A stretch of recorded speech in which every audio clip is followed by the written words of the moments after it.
नमस्ते दोस्तों, मेरा नाम रॉकी कंसल। हम पढ़ रहे थे विश्व भूगोल। विश्व भूगोल की श्रृंखला में आप सभी का स्वागत है।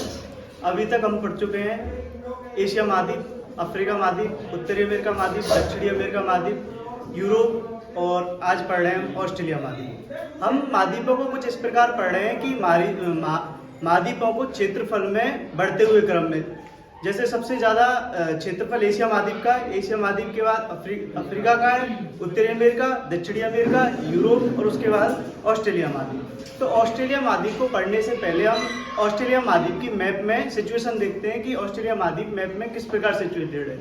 तो ऑस्ट्रेलिया महाद्वीप के पूर्व में, ऑस्ट्रेलिया महाद्वीप के पूर्व में प्रशांत महासागर है तथा ऑस्ट्रेलिया महाद्वीप के पश्चिम में हिंद महासागर स्थित है। और बात करें ऑस्ट्रेलिया महाद्वीप के उत्तर में एक महाद्वीप स्थित है जिसको हम एशिया महाद्वीप के नाम से जानते हैं।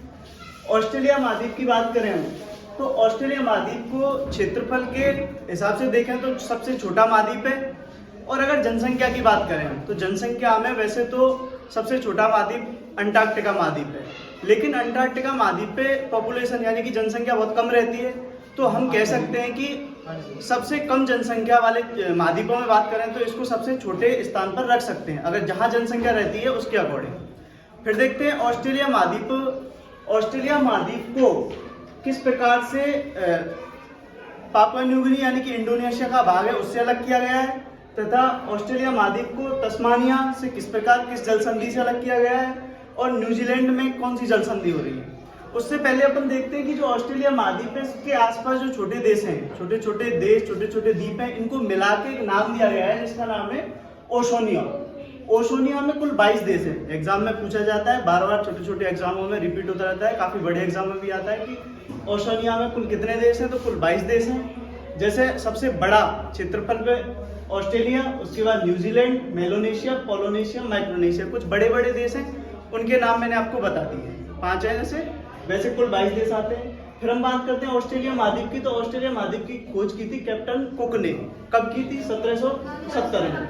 फिर बात करें ऑस्ट्रेलिया महाद्वीप की, जो अभी बात कर रहे थे जल संधियों की, तो ऑस्ट्रेलिया महाद्वीप पापुआ न्यू गिनी जो कि इंडोनेशिया का भाग है, जो एशिया में आता है, इंडोनेशिया। तो यानी कि अपन ये भी बोल सकते हैं ऑस्ट्रेलिया एशिया से कौन सी जल संधि के माध्यम से अलग हो रहा है, तो वो है टॉरस जल संधि के माध्यम से। इसके अलावा अगर बात करें ऑस्ट्रेलिया तस्मानिया से कौन सी जल संधि के माध्यम से अलग हो रहा है, बॉस जल संधि के माध्यम से। न्यूजीलैंड में 2 द्वीप हैं अलग अलग, जैसे एक उत्तरी न्यूजीलैंड और एक दक्षिणी न्यूजीलैंड। इन दोनों के बीच में ये इस प्रकार जुड़े हुए हैं, इनके बीच में एक जल संधि हो रही है और जल संधि का नाम है कुक जल संधि। नाम से पूछा जाता है, एग्जाम में बार बार आता है कि टॉरस जल संधि, कुक जल संधि और बॉस जल संधि किस किस द्वीपों के बीच में हो रही है, कौन कौन से सागर को आपस में जोड़ती है। इस प्रकार के क्वेश्चन बार बार एग्जामों में रिपीट होते रहते हैं। फिर हम बात करते हैं ऑस्ट्रेलिया महाद्वीप की। तो ऑस्ट्रेलिया महाद्वीप एक ऐसा महाद्वीप है जिसमें से मकर रेखा बिल्कुल सेंटर में से गुजरती है, और मकर रेखा ऑस्ट्रेलिया को 2 भागों में विभाजित करती है, 2 समान भागों में विभाजित करती है। ऑस्ट्रेलिया महाद्वीप में नदियों का अभाव है, नदियां बहुत कम बहती हैं, इसीलिए ऑस्ट्रेलिया महाद्वीप का जो पूर्वी वाला भाग है ये तो नॉन एरिड भाग है, यानी कि अशुष्क भाग। यहाँ पे पानी है, कुछ नदियां हैं, जैसे मर्रे और डार्लिंग 2 मुख्य नदियां हैं यहाँ पे, एक मर्रे और एक डार्लिंग। मर्रे नदी ऑस्ट्रेलिया की सबसे लंबी नदी भी है। अगर इसीलिए यह वाली भूमि है, ये तो नॉन एरिड भूमि है। जबकि हम पश्चिमी भाग की बात करें तो पश्चिमी भाग का भाग है ये शुष्क भाग है, तो यहाँ पे मरुस्थल की बहुत अधिकता है, यहाँ पे बहुत ज्यादा मरुस्थल पाए जाते हैं ऑस्ट्रेलिया वाले भाग में। फिर बात करें ऑस्ट्रेलिया महाद्वीप में कुछ खाड़ियां हैं, कुछ इंपॉर्टेंट खाड़ियां हैं जो एग्जाम में सीधी पूछी जाती है। एक है कारपेंट्रिया की खाड़ी, जो सबसे बड़ी खाड़ी है ऑस्ट्रेलिया महाद्वीप की।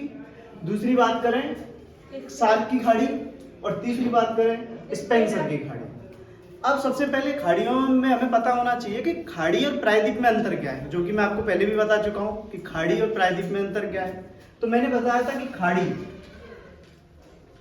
खाड़ी एक ऐसा भूभाग होता है जो तीनों तरफ से स्थल से घिरा होता है, यानी कि यहाँ भी स्थल, यहाँ भी स्थल और यहाँ भी स्थल, और यहाँ बीच में पानी भरा हुआ होता है, जैसे कि यहाँ अपन को दिख रहा है। इसको तो बोलते हैं अपन खाड़ी। जबकि अगर मैं बात करूं प्रायद्वीप की, प्रायद्वीप भूभाग होता है जैसे अपने भारत में नीचे है, जो तीनों तरफ पानी से घिरा हुआ है, तो इस वाले भाग को अपन बोलते हैं प्रायद्वीप। जो तीनों तरफ पानी से घिरा हुआ हो उसको तो बोलते हैं प्रायद्वीप, और वह भूभाग जो तीनों तरफ स्थल से घिरा हुआ हो उसको अपन बोलते हैं खाड़ी। फिर ऑस्ट्रेलिया महाद्वीप में हम कुछ और मुख्य बात करते हैं जो एग्जाम की दृष्टि से महत्वपूर्ण है, जैसे कि सबसे बड़ा देश ऑस्ट्रेलिया या ओशनिया का सबसे बड़ा देश ऑस्ट्रेलिया है, सबसे छोटा देश नॉर्वे है, सबसे लंबी नदी मर्रे नदी जो कि अभी मैंने बताई थी, यहाँ पे एक नदी बहती है जिसका नाम मर्रे और डार्लिंग, दो नदी हैं, एक ऐसे बहती है, यहाँ पे एक पर्वत श्रृंखला है, और एक नदी ऐसे बहती है, एक नदी ऐसे बहती है, यहाँ पे रेवेरिना नाम से एक क्षेत्र बनाती है जिसको अभी अपन आगे पढ़ेंगे थोड़ी देर बाद। तो मैंने बताया कि सबसे बड़ी नदी मर्रे नदी है ऑस्ट्रेलिया महाद्वीप की। सबसे ऊंची चोटी बात करें, सबसे ऊंची चोटी है इसकी माउंट कोशोशकू, जो कि एग्जाम की दृष्टि से बहुत इंपॉर्टेंट है, कई एग्जामों में बहुत बार पूछी गई है। फिर बात करते हैं सबसे लंबा रेल मार्ग। ऑस्ट्रेलिया महाद्वीप का सबसे लंबा रेल मार्ग है ट्रांस ऑस्ट्रेलियन रेल मार्ग। ट्रांस ऑस्ट्रेलियन रेल मार्ग सिडनी तक जाता है, यानी कि यहाँ से पर्थ, पश्चिम में एक शहर है पर्थ नगर, जो स्वान नदी के किनारे स्थित है। यहाँ से लेके पर्थ से लेके नॉर्थ साउथ वेल्स में सिडनी क्या है, सबसे बड़ा नगर है। अगर ऑस्ट्रेलिया महाद्वीप की बात करें, ऑस्ट्रेलिया महाद्वीप में सबसे बड़ा नगर कौन सा है, तो सिडनी सबसे बड़ा नगर है। पर्थ से लेके सिडनी तक एक रेलवे लाइन जा रही है, ये वाली, ये रेलवे लाइन है जो कि ऑस्ट्रेलिया महाद्वीप की सबसे लंबी रेलवे लाइन है, रेलवे मार्ग बोल सकते हैं इसको, और सबसे लंबा रेलवे मार्ग है। इसकी लंबाई लगभग 4000 किलोमीटर है। मैं भी बता चुका हूँ आपको ऑस्ट्रेलिया महाद्वीप की खोज जो कि कैप्टन कुक ने की थी 1770 में। ऑस्ट्रेलिया में 22 देश है, नाम बताए थे, सार्क की खाड़ी, कार्पेंटिया की खाड़ी और स्पेंसर की खाड़ी, 3 खाड़ियां हैं। जल संधियों के बारे में भी बताया मैंने आपको कि 3 यहाँ की मुख्य जल संधि है, जिसमें एक टॉरस जल संधि, एक बॉस जल संधि और एक कुक जल संधि, जिसके बारे में भी अपन पढ़ चुके हैं। फिर मैंने बताया आपको कि ऑस्ट्रेलिया महाद्वीप मकर रेखा ऑस्ट्रेलिया महाद्वीप को 2 समान भागों में विभाजित करती है।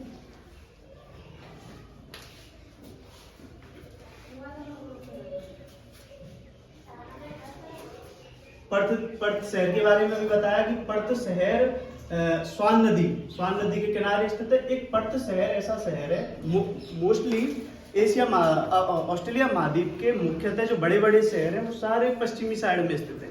एग्जाम में डायरेक्ट पूछा जाता है ऐसा कौन सा बड़ा महानगर है ऑस्ट्रेलिया महाद्वीप में जो पश्चिमी साइड में स्थित है, तो वो अभी बताया मैंने, पर्थ शहर है, और पर्थ शहर स्वान नदी के किनारे स्थित है। तो इसके बाद हम बात करते हैं ऑस्ट्रेलिया महाद्वीप के क्या क्या उपनाम है।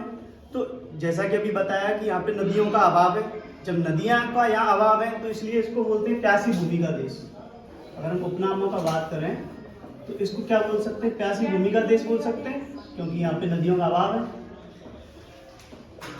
दूसरा इसको द लैंड ऑफ कंगारू, क्योंकि यहाँ कंगारू नाम का पक्षी बहुत मिलते हैं।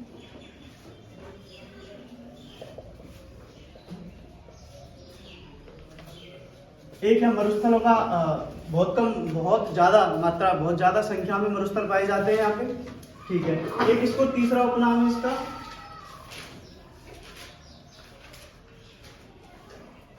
द्वीपीय महाद्वीप, क्योंकि यहाँ पे बहुत छोटे छोटे द्वीपों से बना हुआ है। अब एक अपन ने पढ़ा था पहले प्रायद्वीपीय महाद्वीप। प्रायद्वीपीय महाद्वीप कौन से महाद्वीप को बोलते हैं, प्रायद्वीपीय महाद्वीप यूरोप महाद्वीप को बोलते हैं। जैसा कि अपन ने पढ़ा था कि वहाँ पे बहुत सारे छोटे छोटे प्रायद्वीप है, प्रायद्वीप जैसा कि हीरा, एक प्रायद्वीप हीरा, इस प्रकार के प्रायद्वीप यूरोप महाद्वीप में बहुत ज्यादा है। मुख्यतः 16 प्रायद्वीप है, उसमें अपन ने पढ़े भी थे, कोला प्रायद्वीप, जूटलैंड प्रायद्वीप, आइबेरियाई प्रायद्वीप, जो बड़े बड़े प्रायद्वीप है। इसके अलावा अपन बात करते हैं कि यहाँ पे जो मरुस्थलीय क्षेत्र है इसका कारण क्या है, क्योंकि यहाँ पे अपन ने पढ़ा भी है हिंद महासागर है यहाँ पे, और पूरब में इसके प्रशांत महासागर है।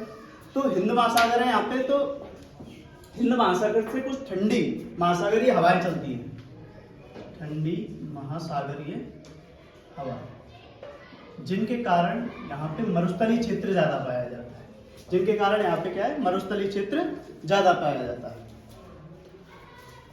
अब बात करेंगे यहाँ पे कौन कौन से बड़े मरुस्थल हैं, कौन कौन से मरुस्थल हैं यहाँ पे।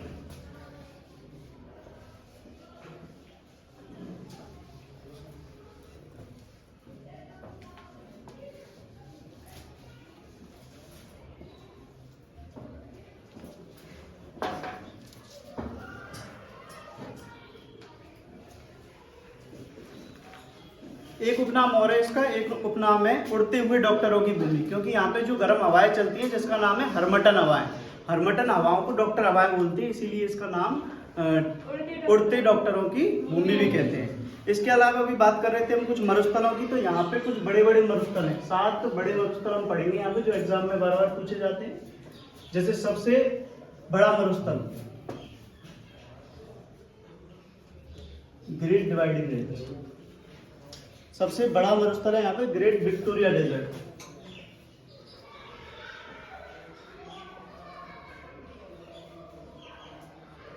दूसरा है ग्रेट सैंडी। डायरेक्ट क्वेश्चन में पूछा जाता है कि ग्रेट सैंडी मरुस्थल कौन से महाद्वीप में स्थित है। ग्रेट स्मॉल, चौथा सिम्पसन,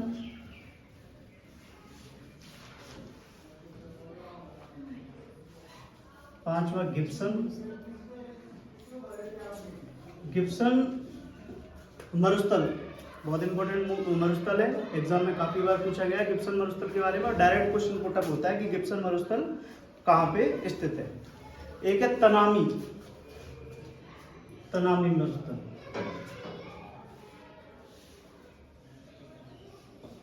एक है स्टुअर्ट मरुस्थल।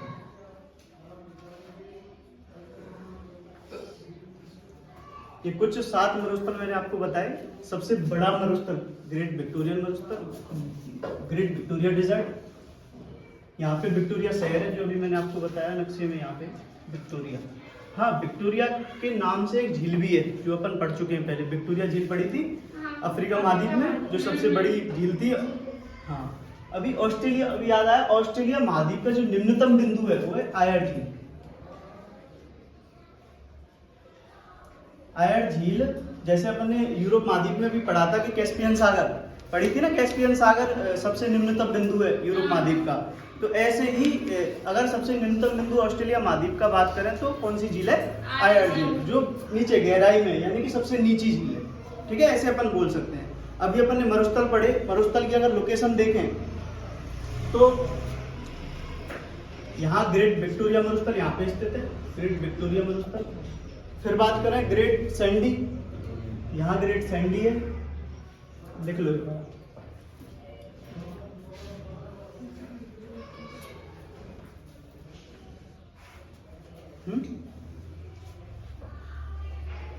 बेटा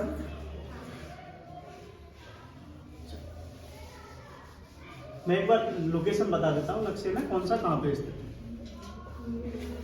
यहाँ पे ग्रेट विक्टोरिया मरुस्थल, अभी दोबारा लिख रहा हूँ, वापस से लिख लेंगे। दूसरा ग्रेट सैंडी मरुस्थल, तीसरा ग्रेट स्मॉल। क्योंकि ये वाला भी बता चुका हूँ कि पश्चिमी जो वाला भाग है, पश्चिमी वाले भाग में मरुस्थल ज्यादा पाए जाते हैं, तो ऑब्वियसली मरुस्थल यहाँ पे ज्यादा होंगे। तो ग्रेट विक्टोरिया मरुस्थल जो सबसे बड़ा मरुस्थल है, ग्रेट स्मॉल, ग्रेट सैंडी। फिर चौथा बात करें यहाँ पे ये जो भाग है ये वाला तनामी मरुस्थल, तनामी मरुस्थल। तनामी मरुस्थल की बात करें, यहाँ है सिम्पसन मरुस्थल, यहाँ है स्टुअर्ट मरुस्थल, और एक जो एग्जाम में पूछा जाता है गिब्सन मरुस्थल। तो गिब्सन मरुस्थल यहाँ पे स्थित है, जो ग्रेट सैंडी और ग्रेट स्मॉल के बीच में एक मरुस्थल स्थित है जिसका नाम है गिब्सन। ये अभी तक अपन पढ़ चुके हैं ऑस्ट्रेलिया महाद्वीप में कौन कौन से मरुस्थल स्थित है। मैंने मुख्यतः 7 मरुस्थल आपको बताए, जिसमें सबसे बड़ा ग्रेट विक्टोरिया का मरुस्थल, ग्रेट सैंडी, ग्रेट स्मॉल मरुस्थल, गिब्सन मरुस्थल, तनामी मरुस्थल, तनामी मरुस्थल, सिम्पसन मरुस्थल और स्टुअर्ट मरुस्थल। अब तक अपन ये पढ़ चुके हैं। अब मरुस्थल होने का कारण भी मैं आपको बता चुका हूँ, क्योंकि यहाँ पे हिंद महासागर है। हिंद महासागर से क्या चलती है? ठंडी हवाएं चलती हैं, ठंडी महासागरीय हवाएं, जिसके कारण यहाँ पे क्या है? मरुस्थल है। यहाँ पे क्या है? पश्चिमी ऑस्ट्रेलिया धारा, ये वाली जो धारा है ना, जो भी बताई थी, पश्चिम में ऑस्ट्रेलिया के, तो इसको पश्चिमी ऑस्ट्रेलिया धारा कहते हैं। पश्चिमी ऑस्ट्रेलिया धारा जो प्रशांत हिंद महासागर की हवाएं, जिसको ठंडी मरुस्थलीय हवाएं कह रहे हैं अपन, पश्चिमी मरुस्थलीय, पश्चिमी ठंडी हवाएं भी बोल रहे हैं, महासागरीय हवा, या फिर पश्चिमी ऑस्ट्रेलिया धारा, जिसके कारण यहाँ पे क्या है, वर्षा नहीं होती है। वर्षा का क्या रहता है, अभाव रहता है, वर्षा का अभाव रहता है। इसीलिए यहाँ पे इसके पश्चिमी वाले भाग में सर्वाधिक संख्या में क्या पाए जाते हैं, मरुस्थल। और अब बात करते हैं इसके पूर्वी भाग की बात करते हैं। पूर्वी भाग में जैसे कि अभी मैंने आपको बताया था कि यहाँ पे एक नदी, कुछ दो नदियां हैं, तो अपन जैसे नदियों की बात करें तो यहाँ पे ये ग्रेट डिवाइडिंग रेंज, पर्वत श्रृंखला है, ग्रेट डिवाइडिंग रेंज। अच्छा, ग्रेट डिवाइडिंग रेंज की बात करें अपन तो यह विश्व की, अपन बात कर रहे हैं ग्रेट डिवाइडिंग रेंज। तो ग्रेट डिवाइडिंग रेंज विश्व की तीसरी सबसे लंबी पर्वत श्रृंखला। अब विश्व की सबसे लंबी पर्वत श्रृंखला कौन सी है, ग्रेट डिवाइडिंग रेंज। तो हमें ये पता होना चाहिए कि जब ये तीसरे नंबर की है तो पहली कौन सी है, दूसरी कौन सी है। तो पहली अपन ने पढ़ी थी एंडीज पर्वत श्रृंखला, जो कहाँ पे स्थित है, दक्षिणी, जिसकी ऊंची चोटी कौन सी थी, माउंट एकांकोगुआ, ये अपन पहले पढ़ चुके। फिर दूसरी अगर पर्वत श्रृंखला की बात करें तो उसका नाम है रॉकी पर्वत, जो कहाँ पे थी, उत्तरी अमेरिका में। उत्तरी अमेरिका में रॉकी पर्वत श्रृंखला की सबसे ऊंची चोटी थी माउंट एल्बर्ट। फिर अगर तीसरी की बात करें तो अपन पढ़ ही रहे ग्रेट डिवाइडिंग रेंज। इसकी सबसे ऊंची चोटी की बात करें तो माउंट कोशिस्कू, जो मैं अभी आपको पहले बता चुका हूँ, जो ऑस्ट्रेलिया महाद्वीप की सबसे ऊंची चोटी है, माउंट कोशिस्कू, जो कि ऑस्ट्रेलिया महाद्वीप की सबसे ऊंची चोटी है। अच्छा, चौथी की बात करें तो चौथे पे अपनी आती है हिमालय पर्वत। और हिमालय पर्वत श्रृंखला की सबसे ऊंची चोटी कौन सी है, माउंट एवरेस्ट, जो कहाँ पे स्थित है, नेपाल। इतना अपन पढ़ चुके हैं। अपन ने, मैंने बताया कि पूर्वी साइड में यहाँ पे एक लंबी पर्वत श्रृंखला पाई जाती है जिसका नाम ग्रेट डिवाइडिंग रेंज है। ग्रेट डिवाइडिंग रेंज, अब अपन, मैंने ग्रेट डिवाइडिंग रेंज के बारे में बताया। ग्रेट डिवाइडिंग रेंज विश्व की सबसे लंबी तीसरी पर्वत श्रृंखला है। जब तीसरी है तो हमको पहली दूसरी पता होना चाहिए। तो पहली बताया मैंने कि एंडीज पर्वत श्रृंखला, जो कि दक्षिणी अमेरिका महाद्वीप में स्थित है, इसकी सबसे ऊंची चोटी एकांकोगुआ है। इसके बाद करें अपन दूसरी पर्वत श्रृंखला, जो इसके बाद दूसरी लंबी पर्वत श्रृंखला है वो रॉकी पर्वत श्रृंखला है। रॉकी पर्वत श्रृंखला उत्तरी अमेरिका में स्थित है और इसकी सबसे ऊंची चोटी माउंट एल्बर्ट है। जबकि अगर उत्तरी अमेरिका की सबसे ऊंची लंबी चोटी की, सबसे ऊंची चोटी की बात करें तो उसका नाम है माउंट मैकिनले, माउंट मैकिनले। ये उत्तरी अमेरिका की सबसे ऊंची चोटी है। जबकि दक्षिणी अमेरिका की सबसे ऊंची चोटी माउंट एकांकोगुआ है, जो कि एंडीज पर्वत श्रृंखला पे स्थित है। फिर ग्रेट डिवाइडिंग रेंज की बात की, उसकी सबसे ऊंची चोटी माउंट कोशिस्कू हो गई। और हिमालय पर्वत श्रृंखला चौथे नंबर पे जो आती है, उसकी सबसे ऊंची चोटी हो गई माउंट एवरेस्ट। फिर इसकी बात करते हैं कि ग्रेट डिवाइडिंग रेंज में से दो नदियां निकलती हैं, जो मुख्य नदियां हैं यहाँ की ऑस्ट्रेलिया महाद्वीप की, क्योंकि ऑस्ट्रेलिया महाद्वीप में वैसे ही नदियों का अभाव है। तो अब जहाँ से दो नदियां निकल रही हैं तो बहुत अच्छी बात हो गई ना। तो अब यहाँ से एक नदी तो निकल रही है मर्रे नदी, जो कि ऑस्ट्रेलिया महाद्वीप की सबसे लंबी नदी है, और दूसरी लंबी नदी का नाम है डार्लिंग नदी। डायरेक्ट क्वेश्चन पूछा जाएगा, मर्रे और डार्लिंग नदी कौन सी महाद्वीप में स्थित है, ऑस्ट्रेलिया महाद्वीप में। अब मैंने बताया कि ग्रेट डिवाइडिंग रेंज से दो नदियों का प्रवाह होता है, मर्रे का और डार्लिंग। तो मर्रे और डार्लिंग नदियां जब प्रवाहित होती हैं तो बीच में जो ये वाली भूमि है एकदम उपजाऊ भूमि हो जाती है, क्योंकि यहाँ पे बहुत ज्यादा पानी, यानी कि पानी की कमी नहीं होती है, यहाँ पे खूब पानी होता है। तो इस वाली भूमि को अलग से नाम दिया गया है, जो मर्रे और डार्लिंग के बीच में जो भूमि है, इसका नाम दिया गया है रेवेरिना। तो क्वेश्चन बहुत इंपॉर्टेंट इससे पूछा जाता है कि रेवेरिना का क्षेत्र कौन कौन सी नदियां बनाती हैं, रेवेरिना का क्षेत्र कहाँ पे स्थित है, रेवेरिना के क्षेत्र। अब इस क्षेत्र की अपन बात करें तो यह क्या हो गया, तो नदियों के बीच का क्षेत्र हो गया। कौन कौन सी नदियों के बीच का क्षेत्र, मर्रे और डार्लिंग के बीच का क्षेत्र। अब इसकी बात करें, इसकी पहली बात तो ये कि यहाँ पे क्या है, इस वाली भूमि पे कृषि उपजाऊ भूमि है, कृषि की जा सकती है, ठीक है। दूसरी बात करें, यहाँ पे बहुत ज़्यादा भेड़ों का पालन होता है, बहुत ज़्यादा भेड़ों का पालन होता है। कृषि उपजाऊ भूमि है तो जलोढ़ मिट्टी पाई जाती है, इसीलिए कृषि उपजाऊ भूमि है। और यहाँ पे सबसे ज़्यादा खेती किसकी होती है? गेहूं की खेती। दूसरी अभी मैं बात कर रहा था यहाँ पे भेड़, जो विश्व प्रसिद्ध भेड़ है ना, जिसका नाम है मेरिनो।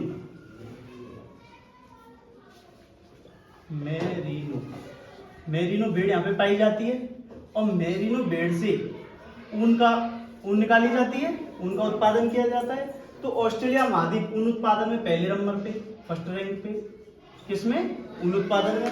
मेरिनो से ऊन निकालता है और मेरिनो से जो ऊन निकालती है उस जनजाति या उस मजदूरों को बोलते हैं जैकारू। ये क्वेश्चन डायरेक्ट पूछा है, जैकारू उन मजदूरों का नाम है जो मेरिनो भेड़ों से ऊनों का उत्पादन करते हैं या फिर ऊन निकालते हैं। यहाँ कुछ शीतोष्ण घास के मैदान पाए जाते हैं, शीतोष्ण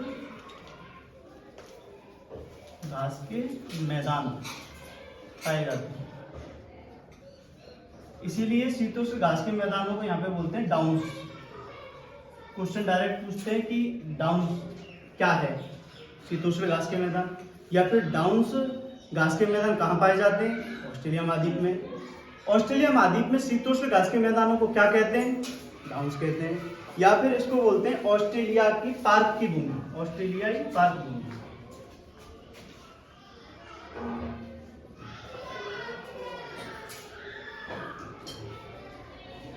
ये वाला क्षेत्र बहुत इंपॉर्टेंट क्षेत्र हो गया, जिसके बारे में मैंने बताया आपको।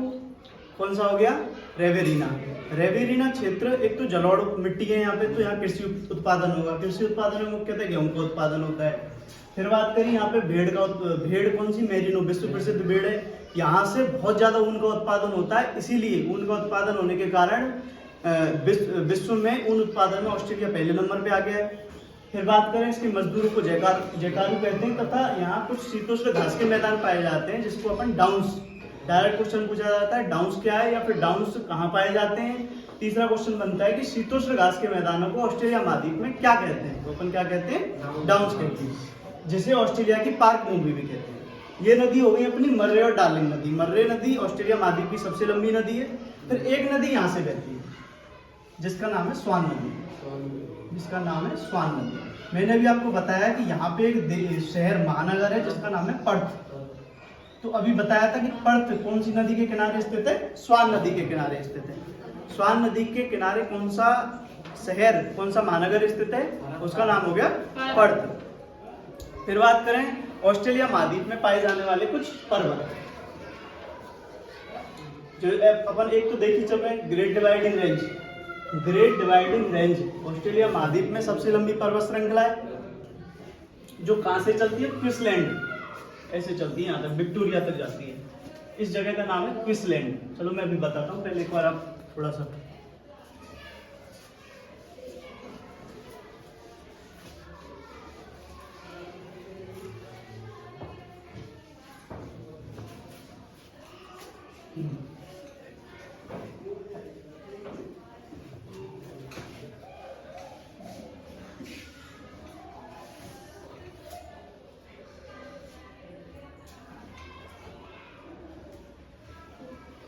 यहाँ से चलती है ऐसे विक्टोरिया तक।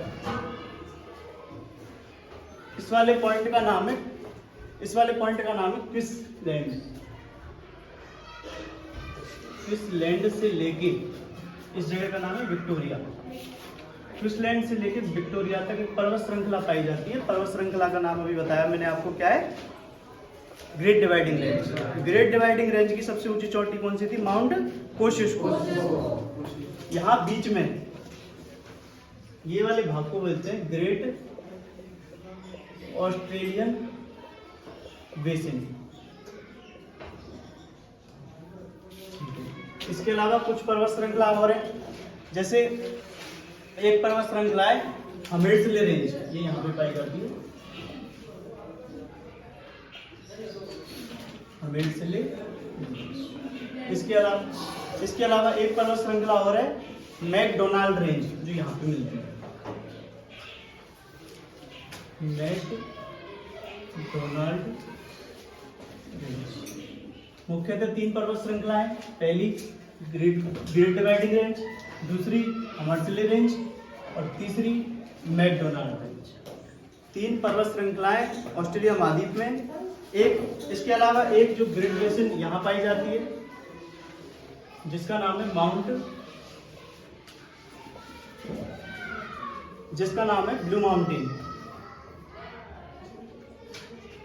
ब्लू माउंटेन पर्वत श्रृंखला है।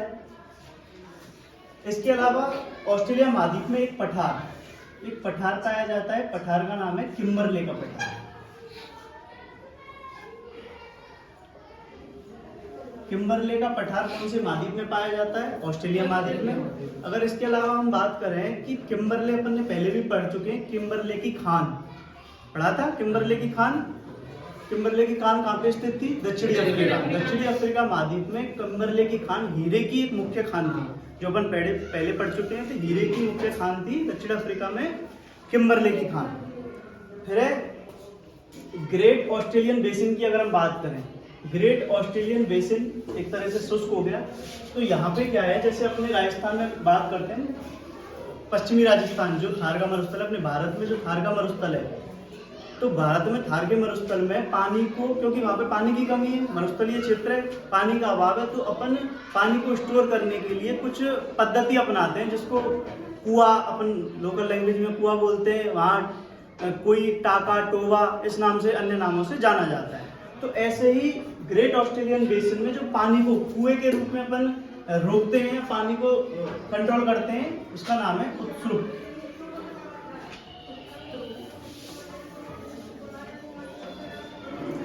उत्सुक क्या है? पानी के कुएं। क्वेश्चन डायरेक्ट पूछा जाता है कि उत्सुक क्या है? उत्सुक क्या है?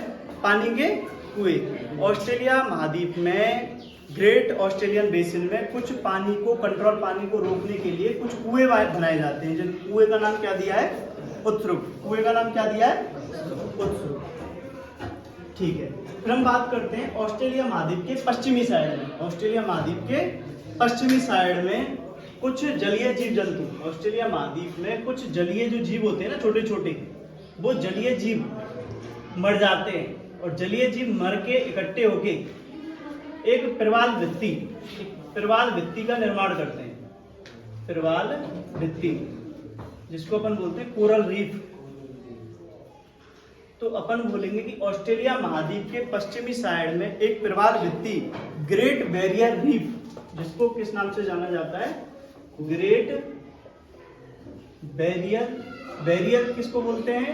जो दीवार की तरह काम करता है, रीफ, ग्रेट बैरियर रीफ। तो ऑस्ट्रेलिया महाद्वीप के पश्चिमी साइड में जलीय जीव जंतु जो मर जाते हैं, उनसे एक पर्वत श्रृंखला टाइप, मतलब एक बैरियर रीफ की तरह एक दीवार सी बन गई है, जिसको अपन ने क्या नाम दिया है? Great barrier reef. जिसको ग्रेट बैरियर रीफ को पानी का बगीचा के नाम से जाना जाता है, पानी का बगीचा।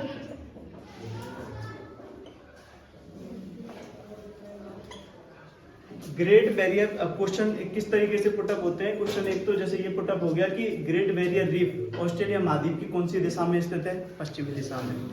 ग्रेट बैरियर रीफ किन से बना हुआ है, किस तरीके से बना है? तो मृत जो जलीय जीव मर गए थे ना, मृत जलीय जीवों के इकट्ठा होता गया, उनकी बॉडी जो कंकाल होता है वो इकट्ठा होता चला गया, और बहुत कलरहीन होता है, कलरफुल होता है एकदम, बहुत कलर, अलग अलग कलर के कुछ मूर्ति टाइप ऐसे बन जाते हैं, अलग अलग कलर के इकट्ठे होते जाते हैं, तो वो देखने में एक तरीके से सुंदर बगीचा लगता है। जो बगीचे में फूल होते हैं ना अलग अलग कलर के, तो इसी तरीके से जो अलग अलग फूलों के माध्यम से जो देखने में इतना सुंदर लगता है, इसको अपने क्या नाम दिया है? पानी का बगीचा नाम दिया है। फिर इसके बाद बात करते हैं कि ऑस्ट्रेलिया महाद्वीप में सबसे गर्म स्थान कौन सा है? तो ऑस्ट्रेलिया महाद्वीप में सबसे गर्म स्थान है क्लोन कंट्री। ऑस्ट्रेलिया महाद्वीप का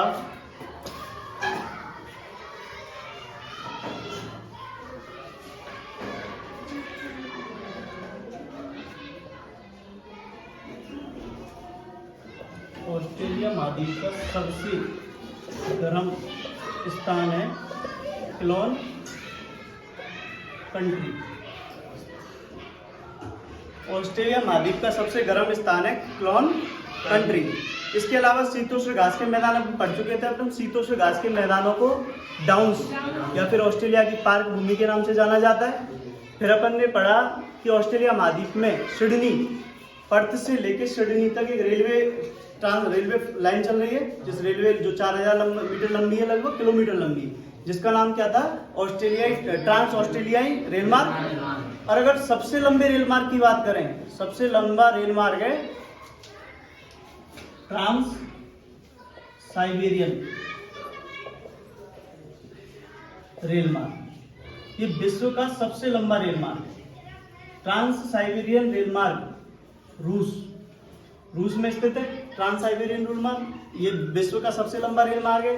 अगर ऑस्ट्रेलिया के सबसे लंबे रेल मार्ग की बात करें हम, तो ऑस्ट्रेलिया का सबसे लंबा रेल मार्ग है ट्रांस ऑस्ट्रेलियन रेल मार्ग, जो 4000 किलोमीटर लंबाई है। पर्थ, जो कि स्वान नदी के किनारे से लेके न्यू साउथ वेल्स में एक बड़ा शहर है, जो बड़ा नगर है, जिसका नाम है सिडनी तक फैला हुआ है। फिर अपन इसके कुछ देशों के कुछ महानगरों की बात करते हैं कि ऑस्ट्रेलिया महाद्वीप में कुछ महानगर कहाँ पे स्थित है। तो अपन बात करते हैं, अभी मैंने आपको बताया था कि एक तो महानगर था जिसका नाम था सिडनी, जो कि न्यू साउथ वेल्स में स्थित था। यहाँ पे न्यू साउथ वेल्स हो गया।